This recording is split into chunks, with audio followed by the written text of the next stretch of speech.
Saudi আরবের ৯৫তম জাতীয় দিবস উদযাপন উপলক্ষে আগামী মঙ্গলবার ২৩ সেপ্টেম্বর সরকারি ছুটি ঘোষণা করেছে দেশটির মানব সম্পদ ও সামাজিক উন্নয়ন মন্ত্রণালয়। এই ছুটি সরকারি ও বেসরকারি উভয় খাতের কর্মীদের জন্য প্রযোজ্য হবে। ১৯৩২ সালে বাদশাহ আব্দুল আজিজ আল সৌদের নেতৃত্বে সৌদি আরবের একত্রীকরণ স্মরণে প্রতি বছর এ দিবস পালন করা হয়। দিনটি উপলক্ষে সাংস্কৃতিক অনুষ্ঠান, কনসার্ট, আতশবাজি ও দেশাত্মবোধক নানা আয়োজনের পরিকল্পনা রয়েছে।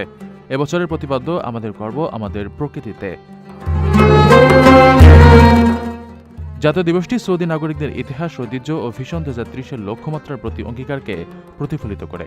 প্রথমবার ১৯৬৫ সালে দিবসটি পালন করা হয় এবং ২০০৫ সালে এটি স্থায়ী সরকারি ছুটি হিসেবে ঘোষণা করা হয়।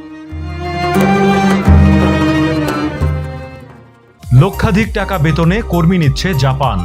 যেতে আগ্রহীরা যোগাযোগ করুন স্ক্রিনে দেয়া নাম্বারে।